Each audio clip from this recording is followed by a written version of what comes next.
자, 오늘은 본문 출애굽기 16장 31절로 36절인데요. 오늘 이 짧은 본문 안에 간수하라 이런 말씀이 세 번이나 반복되어 있습니다. 거기 32절에 보실까요? 모세가 이르되 여호와께서 이같이 명령하시기를 이것을 오멜에 채워서 너희의 대대 후손을 위하여 간수하라. 33절에도 또 모세가 아론에게 이르되 항아리를 가져다가 그 속에 만나 한 오멜을 담아 여호와 앞에 두어 너희 대대로 간수하라. 34절에도 아론이 여호와께서 모세에게 명령하신 대로 그것을 증거판 앞에 두어 간수하게 하였고 그랬는데, 오늘 이 본문 말씀을 중심으로 만나를 대대로 간수하라 이런 제목으로 하나님 말씀을 선포하고 함께 은혜를 나누고자 합니다. 이 간수의 이 간자는 볼 간자에 지킬 숫자인데요, 물건을 거두어서 보관하거나 또 보호하거나 보관함, 그런 의미이죠. 그러니까 만나를 대대로 거두어서 보관하거나 보호하라는 것입니다. 이 만나는 우리가 잘 아는 대로 출애굽한 이스라엘 백성들이 이제 이 이집트 즉 애굽에서 나온 지 약 한 달 보름이 지났는데 애굽에서 가져온 모든 식량이 다 떨어져서 그야말로 황량한 광야에서 영락없이 굶어 죽을 수밖에 없는 환경이 됐습니다. 믿음이 없는 이스라엘 백성들은 하나님 앞에 영락없이 원망불평하는 그런 가운데 있었는데, 하나님께서 이 기적적으로 하늘에서 비처럼 이 만나를 내려주시고 매일 그날 먹을 것을 거두게 하시고 안식일 전날에는 이틀분을 거두게 하셔서 그들의 생명을 유지하게 된 것입니다. 다시 말씀드리면 이 광야에서 만나를 주시지 않았더라면 그야말로 살 수 없는 그런 환경인데, 그야말로 기적적으로 하나님께서 이 하늘 양식을 보내주신 것입니다. 이 광야 40년 동안 그러므로 장정만 60명, 줄잡아 약 200만 명 이상 되는 수많은 이스라엘 백성들에게 이 만나를 먹이신 것인데요, 이 만나는 아침 이슬이 마른 후 하늘로부터 내린 작고 둥글며 가시나 진주 모양의 흰 알갱이였습니다. 마치 우리가 이 가을에 늦가을 혹은 초겨울에 이 쌀애기 같은 우박이 내리지 않습니까? 엄청 내린 다음에 그 다음에 이제 송이 눈이 이렇게 내리는데요, 그 위에 쌀애기 같은 그런 우박이 매일 아침 쏟아져 나오는데, 그걸 모아다가 이제 절구에 찢기도 하고 번철에 찢어서라도 이렇게 음식을 먹고 살게 해놨단 말이에요. 너무나 기가 막혀서 도대체 이 광야에 먹을 게 아무것도 없죠. 그야말로 광야는 하나님이 도와주지 아니하시면 살 수 없는 것이 광야인데, 하늘에서 이 비같이 만나를 쏟아내려 보아주면서 이스라엘 백성들이 그야말로 이 감격에 차 있던 거예요. 그야말로 감탄하면서 이것이 무엇이냐, 이것이 무엇이냐, What is it? What is it? 이렇게 외치면서 긁어모은 거예요. 그래서 만나의 뜻은 이것이 무엇이냐, 그런 말이. 이것이 무엇이냐. 이 만나의 명칭이 무슨 뜻이에요? 이것이 무엇이냐. 이것이 무엇이냐는 것 보니까 무엇인지 그들이 안다는 거예요, 모른다는 거예요? 아무것도 모르지만 아무튼 신기한 하늘의 양식이 쏟아져 내리면서 그걸 이제 먹고 살게 한 것입니다. 그래서 시인은 이렇게 성령으로 노래합니다. 시편 78편 24절 이하에 보니까 그들에게 만나를 비같이 내려 먹이시며 하늘 양식을 그들에게 주셨나니 사람이 힘센 자의 떡을 먹었으며 그가 음식을 충족히 주셨도다. 힘센 자의 떡을 먹었다. 다른 바른 성경에 보니까 천사들의 빵을 먹었다, 이렇게 번역하고 있습니다. 하나님께서 이제 그 항아리를 가져다가 이 광야에서 기적적으로 내려서 먹이겠던 이 만나 한 오멜을 담아서 여호와 앞, 즉 지성소이지요, 지성소 여호와 앞 증거판 앞에다가 두어서 대대로 보관하라는 거예요. 그 목적은 무엇일까요? 자, 우리 32절을 같이 읽겠습니다. 자, 출애굽기 16장 32절 같이 읽습니다. 시작. 모세가 이르되 여호와께서 이같이 명령하시기를 이것을 오멜에 채워서 너희의 대대 후손을 위하여 간수하라. 이는 내가 너희를 애굽 땅에서 인도하여 낼 때에 광야에서 너희에게 먹인 양식을 그들에게 보이기 위함이라 하셨다 하고, 바로 이스라엘 대대 후손들에게 여호와 하나님께서 상상할 수 없는 초자연적인 능력의 역사로 하늘에서 비처럼 만나를 내려 먹여주신 것을 후대 이스라엘 백성들에게 보여주라고, 이것이 바로 증거품이라고 이렇게 보여주도록 하기 위해서 한 오멜을 취에다가 증거판 앞에, 여호와 앞에 보관, 즉 간수하라고 한 것입니다. 그러므로 자기 언약 백성들이 하나님의 은혜와 보호하심과 그의 능력으로 사는 것을 기억하고 이후에도 하나님만 의지하면서 살게 하기 위한 것입니다. 우리도 옛날을 기억하는 게 참 좋은데, 옛날 우리 어른들은 종종 그렇게 말씀하죠. 우리는 뭐 종종 어렸을 때 죽도 제대로 먹지 못했다고, 그리고 나물이나 뭐 나무 껍질을 섞어서 먹었다고, 그런 말씀들을 하시잖아요. 실제로 그러셨고, 촉은 목피, 아무튼 뭐 풀뿌리에다가 나무 껍질 베다가 그렇게 먹었단 말이에요. 그것은 그만큼 자기 세대는 고생하고 살았다는 것인데, 오늘날 너희들은 정말 좋은 시대에 태어나서 호여식 한 줄 알고 감사하면서 살아라, 아마 그런 교훈 아니겠습니까? 그래, 요새 젊은 사람들이 뭐 그런 얘기 듣나요? 뭐 나 때는 내가 밥도 제대로 먹지 못하고 살았다. 어떤 할머니가 그러니까, 할머니 밥 못 먹었으면 라면 삶아 드시면 되잖아요. 그렇게 이해하는 시대란 말이에요. 아무튼 뭐 세대 차이가 많이 나는데 아무리 설명해도 잘 모를 것 같아. 요새 태어난 사람들은 옛날 어른들이 얼마나 정말 풀뿌리에 나무 껍질로 죽 써가지고 그것도 목숨을 연명한 걸 어떻게 알겠냐는 말이에요. 상상할 수 없단 말이에요.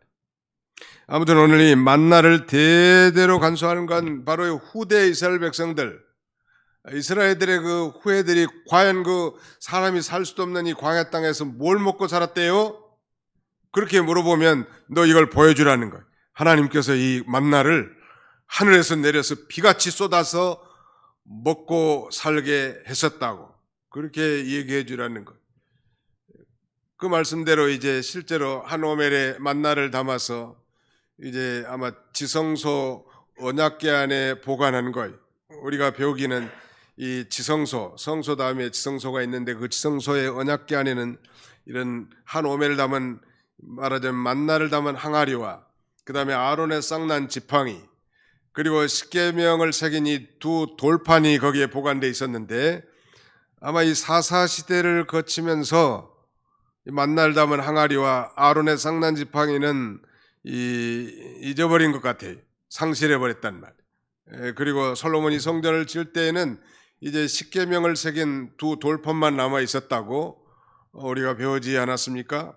아무튼 본론적으로 그렇다면 만나를 대대로 간수하라고 하신 이 말씀 가운데 우리가 배워야 할 중요한 세 가지의 영적 레슨은 무엇일까요? 자, 오늘 본문의 내용을 주보에 오늘의 말씀에 세 가지로 요약해 놨습니다. 한번 따라서 해보도록 하겠습니다. 만나를 대대로 간수하라.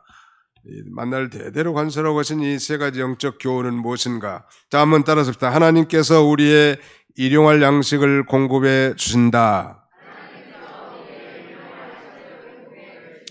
사람이 떡으로만 사는 것이 아니라 하나님의 모든 말씀으로 산다.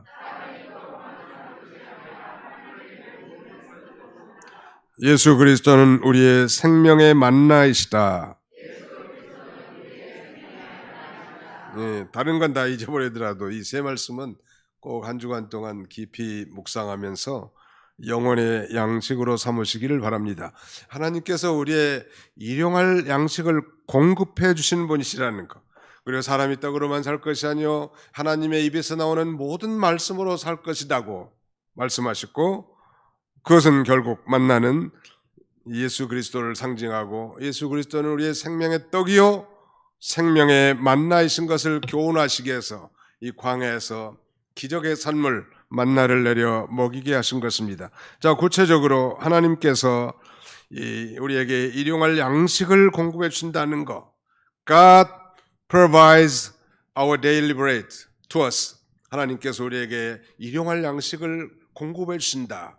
이것은 꼭 일용할 양식뿐만 아니라 하나님께서 예수 그리스도의 피로 사신 자기 언약 백성들에게 모든 필요한 것을 공급해 주시는 하나님이시다. 그런 의미입니다.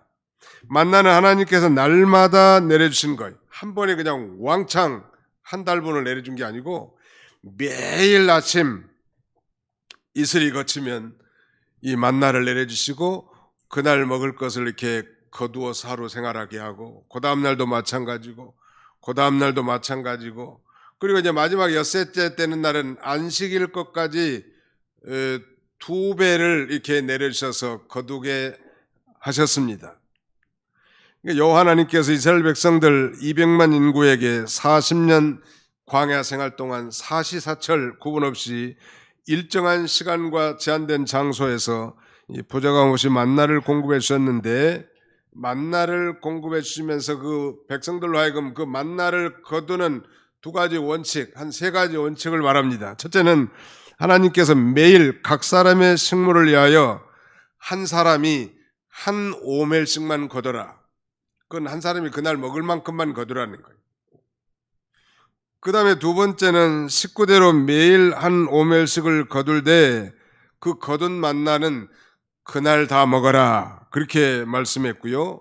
마지막 엿새째 되는 날에는 안식일, 즉 주일날 먹을 것까지 2배로 거둬라. 이 3가지 이 만나 수거 규정을 정해놓고 준수하게 하신 것입니다. 한 오멜씩 거두라겠는데 매일 한 오멜은 2.3리터 정도 되는데요. 뭐 대로 따진다면 뭐 한 대 2홉 정도 됩니다.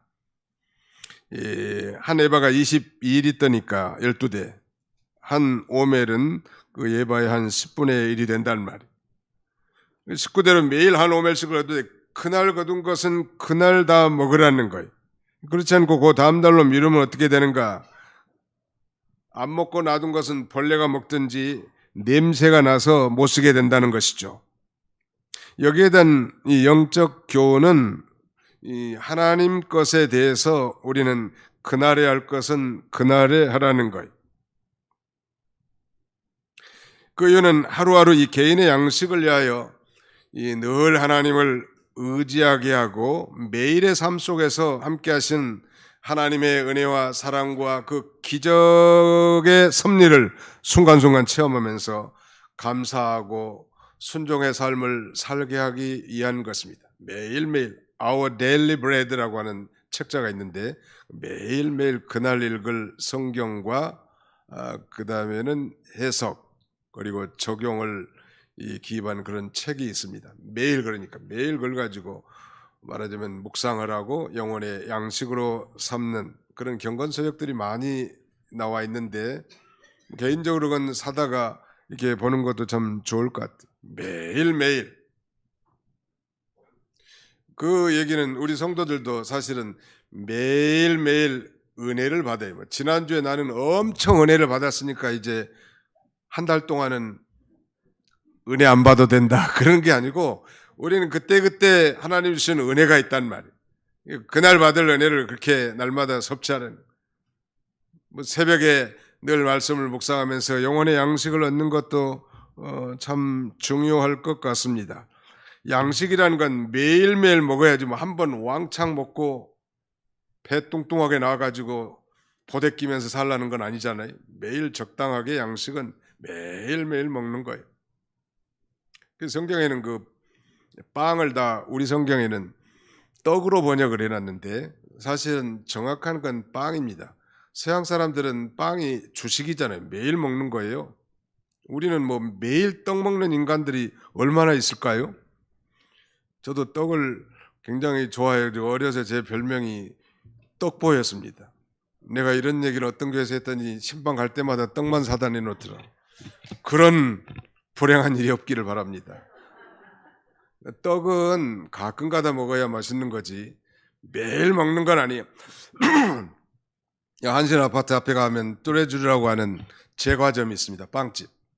이 뚜레쥬르라는 말은 프랑스 말인데요. 이 말은 매일매일 그런 말이에요.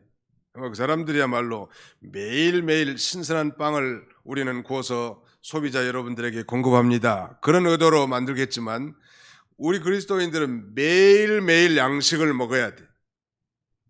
양식을 먹지 못하면 배가 고파한다. 아이들도 우는 이유가 여러 가지 있지만 그 중에 하나는 배가 고파서 우는 아이들도 있어요. 미련한 이 초보 엄마들은 아이가 뭐 배고파서 우는지 똥 싸서 우는지 기분이 안 좋아서 우는지 잘 분간을 못 하는데 아무튼 아이들도 뭐 어머니 젖을 2통을 다 맛있게 먹고 푹 늘어져서 아주 뭐 잘 잔다는 말이에요. 근데 이 배가 고프면 이 잠도 잘 못 자고 신경질이나 부리고 배가 고프면은 그 만족을 못 누린단 말.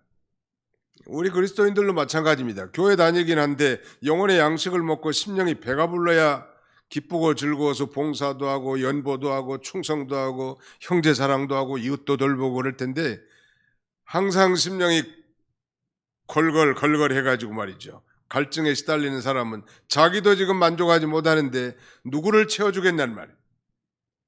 그래서 양식은 이 3가지 특징이 있습니다. 제가 정의를 내린 거예요. 첫째는 양식은 먹어서 배가 불러야 양식이요. 두 번째, 양식은 먹을 때 기쁨과 즐거움이 있습니다. 신경질 부리면서 환한 표정으로 밥 먹는 인간들은 내가 별로 못 봤어요. 다 먹을 때는 다 기쁘고 즐거워한다. 셋째는 양식은 먹고 나서도 그것이 살이 되고 피가 됩니다. 매일매일 먹는 거예요. 3가지를 말씀드렸는데 생각나나요? 양식의 참된 양식의 3가지 특징은 첫째,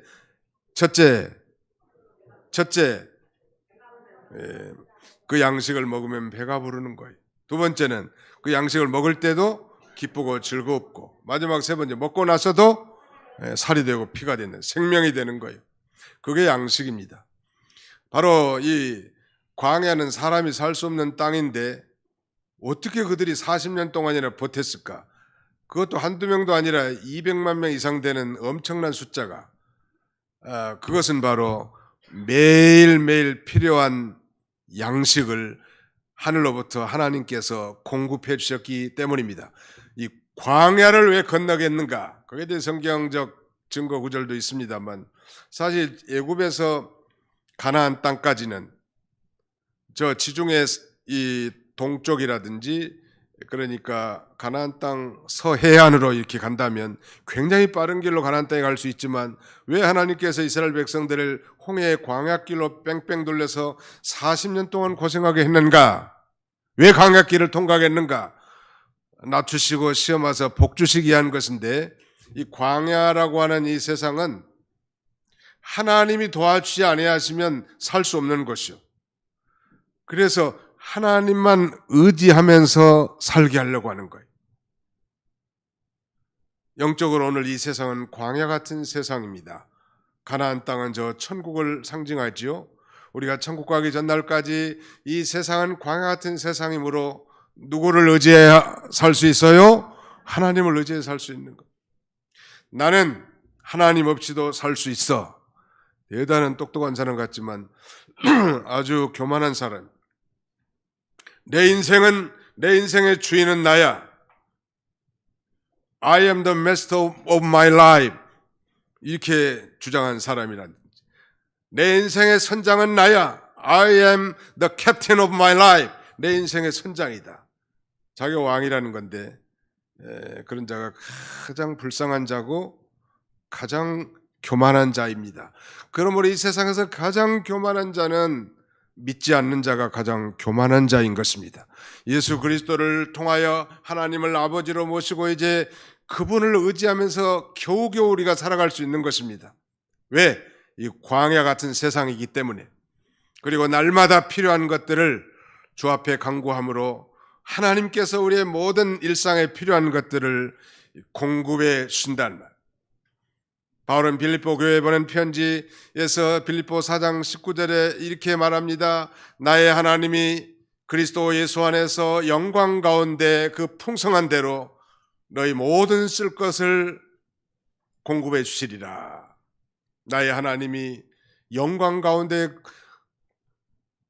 그리스도 예수 안에서 영광 가운데 그 풍성한 대로 너희 모든 쓸 것을 주시리라.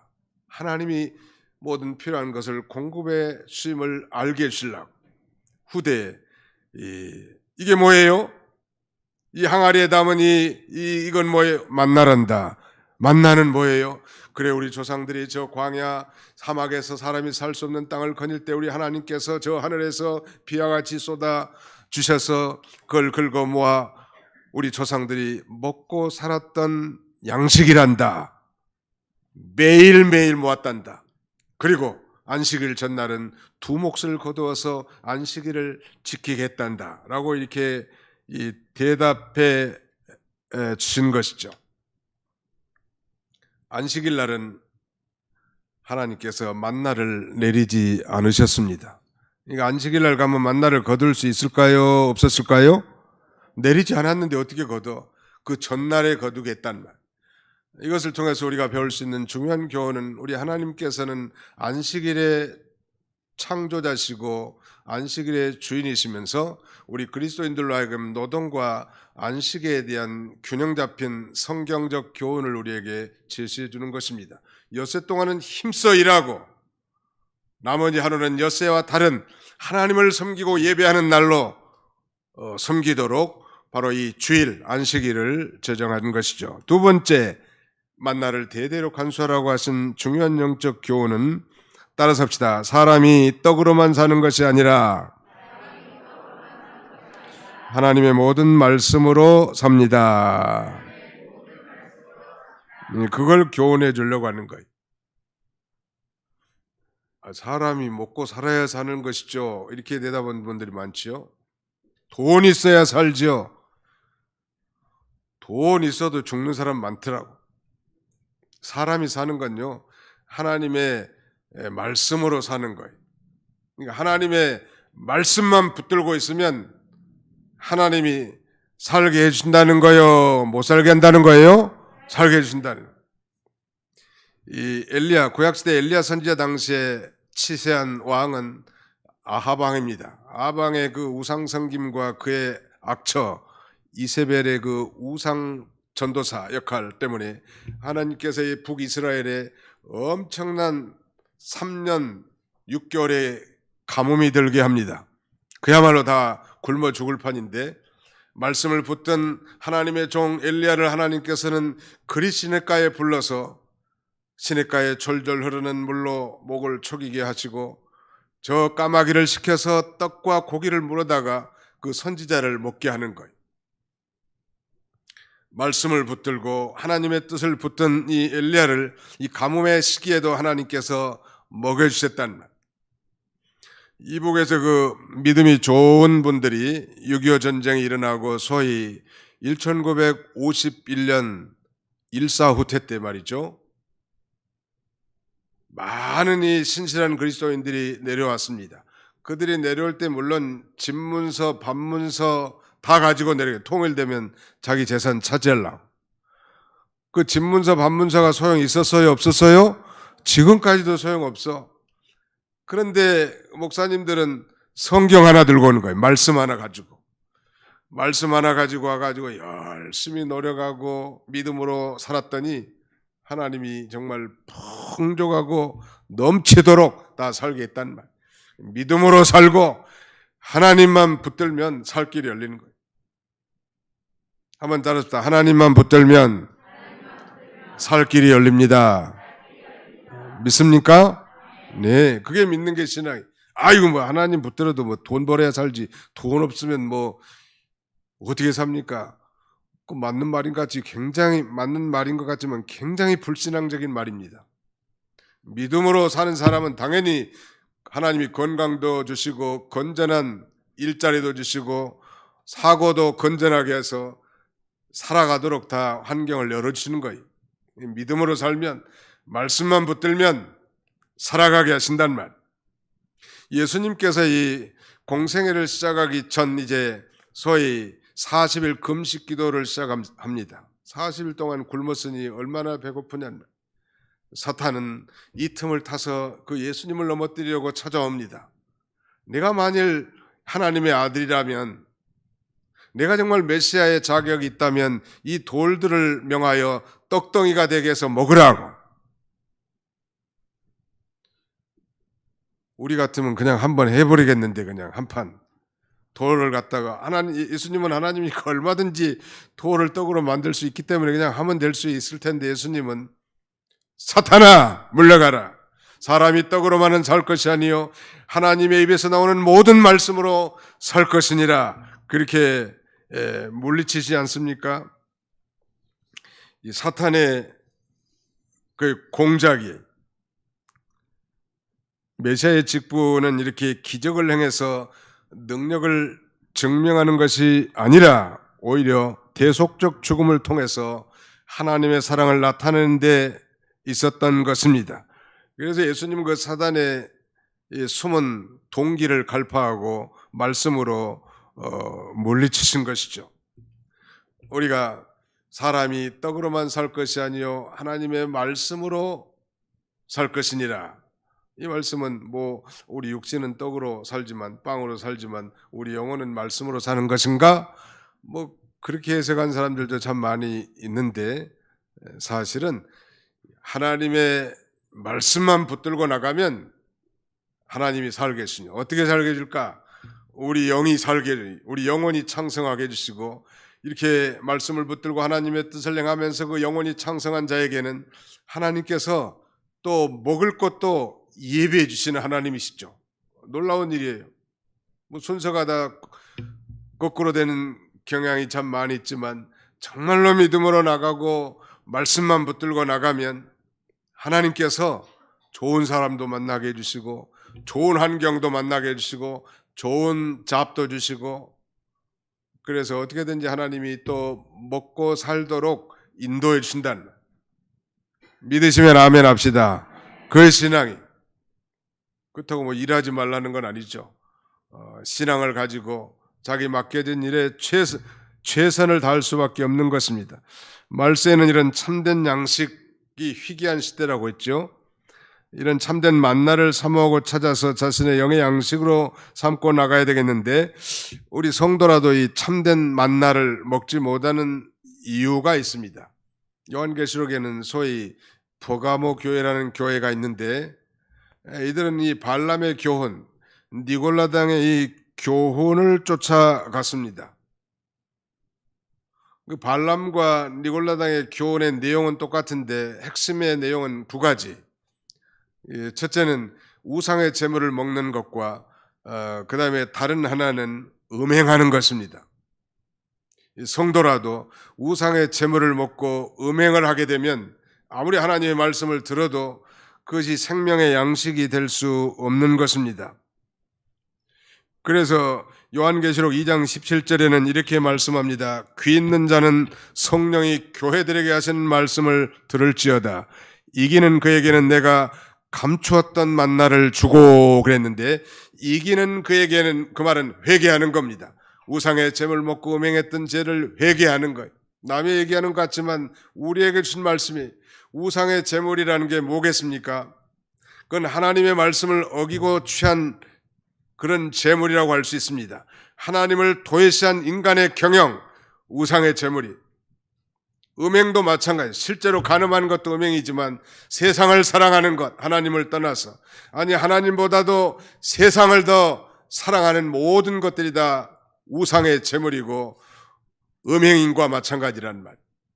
그러므로 참된 성도라도 이렇게 하나님보다 더 세상을 숭상하고 그 다음에는 하나님의 말씀을 다 내버리고 세상 것을 취하게 되면 하나님의 말씀이 참된 양식, 참된 만나가 되지 못하고, 듣기는 듣지만 그 생명의 양식은 결코 될 수 없다는.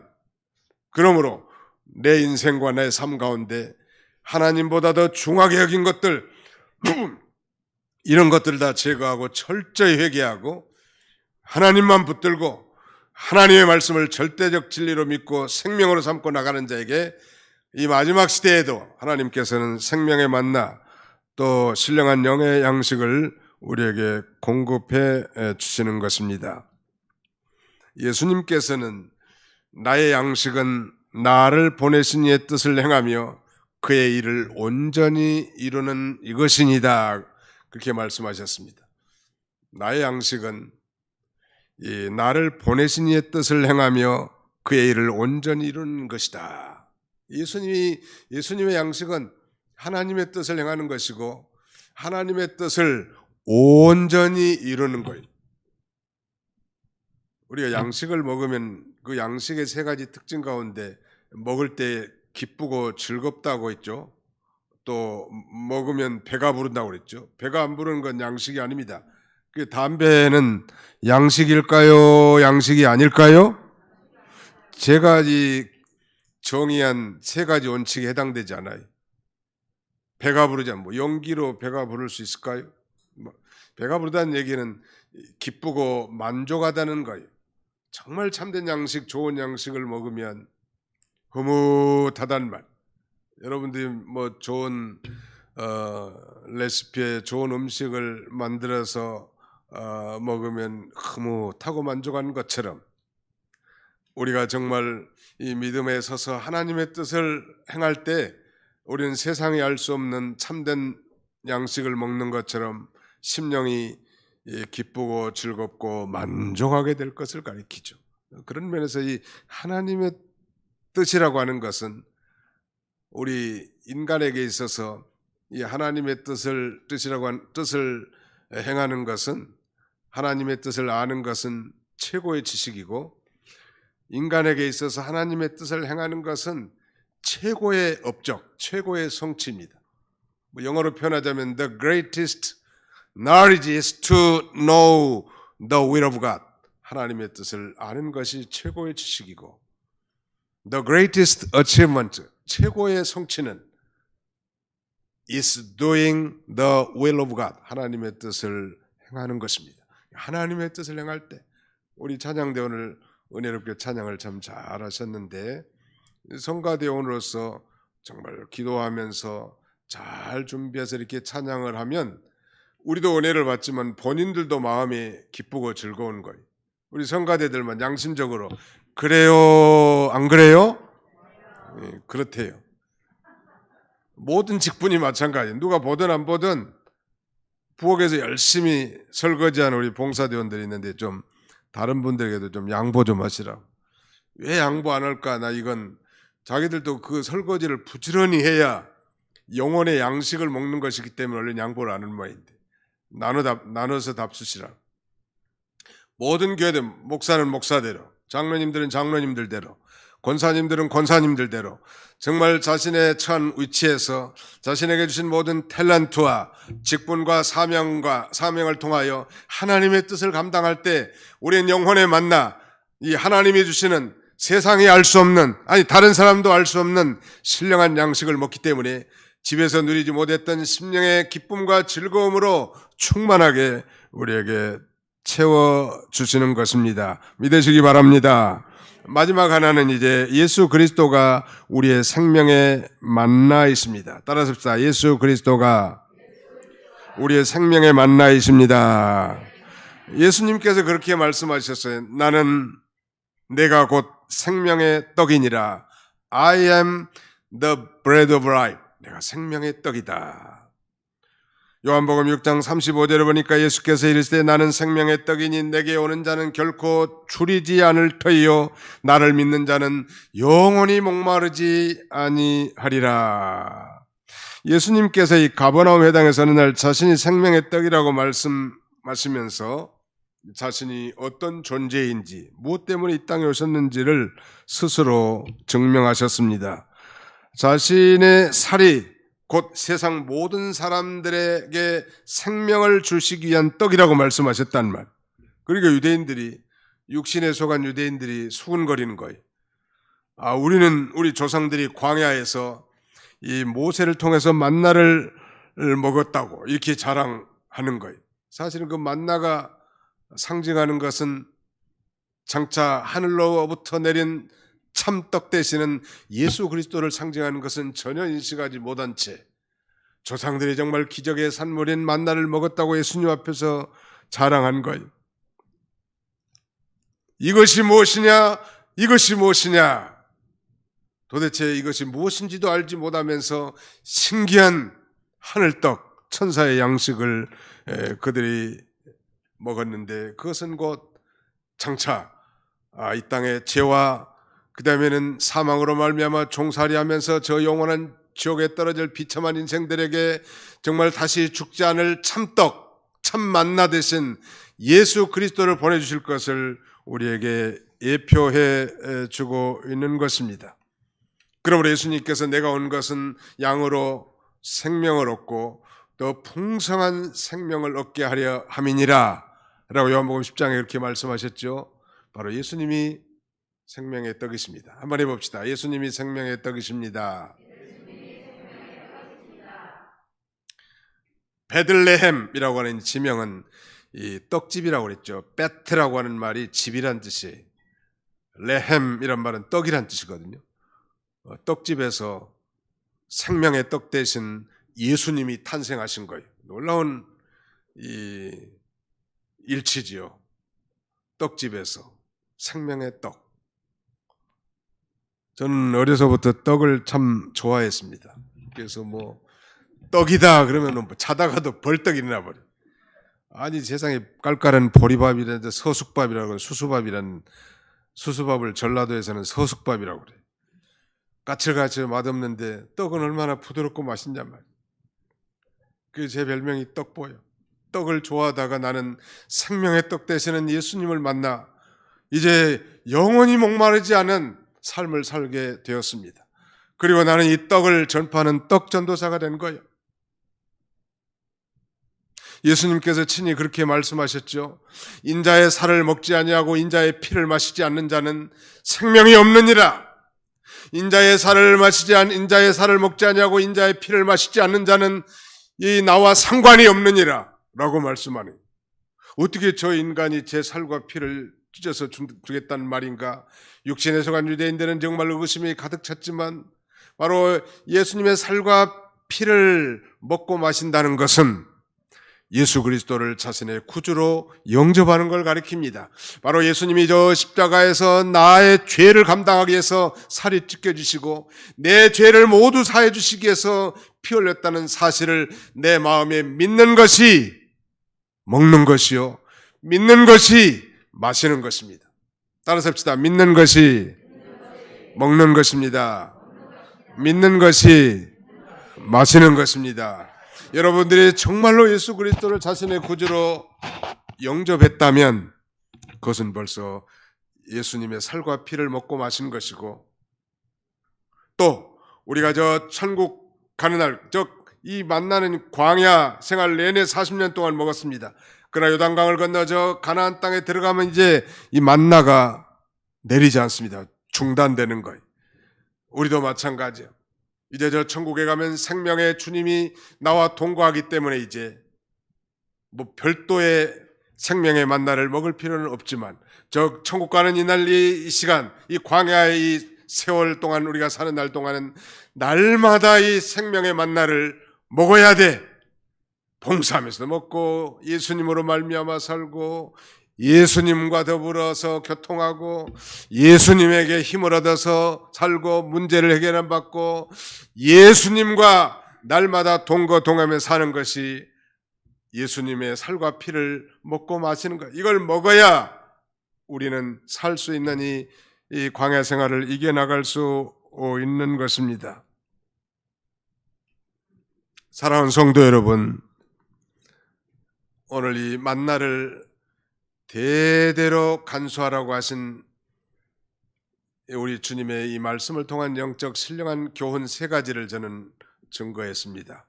이 말씀을 마음에 깊이 새기시기 바랍니다. 하나님께서는 이 광야 같은 세상에서도 당신의 백성들에게 꼭 필요한 양식을 공급해 주신다는 것. 믿으시기 바랍니다. 또 사람이 사는 것은 빵에 있지 아니하고 하나님의 말씀에 있다는 것, 하나님께 있다는 걸 붙드시기 바랍니다. 그리고 마지막으로 정말 예수 그리스도가 우리의 생명의 만나입니다. 날마다 예수님을 먹고 그 피를 마시는 그런 삶을 살 때 우리가 풍성한 생명의 삶을 누릴 수 있고 넉넉하게 죄와 세상과 이 마귀와 자기 자신을 이기면서 승리의 삶을 살 수 있을 것입니다. 이런 복된 성도님들이 다 되시기를 주님의 이름으로 축원합니다. 기도하겠습니다. 기도합시다. 마음의 말씀을 깊이 묵상하시면서 주님 감사합니다. 귀한 말씀을 주셔서 감사합니다. 과거 이스라엘 백성들 광야 생활 40년 동안 내린 이 기적의 산물 만나의 양식을 통하여 우리 하나님께서는 광야 같은 이 세상에서도 당신의 백성들에게 꼭 필요한 것을 공급해 주신 하나님, 우리가 사는 것은 빵에 있는 것이 아니라 하나님의 말씀에 있다는 것을 다시 한번 고백하고 아버지 광야 세상 가운데서도 하나님을 의지하며 하나님과 교통하며 하나님께로부터 날마다 모든 문제를 해결한 받을 수 있는 저희가 다 되게 해주시고 날마다 예수 그리스도의 살과 피를 먹고 마심으로 풍성한 생명의 삶을 살고 모든 환경을 다 초월하여 이기고 기쁨과 감사함으로 이 광야를 행진할 수 있는 우리 모두가 되도록 축복해 주시옵소서. 예수님의 이름으로 기도하옵나이다. 아멘.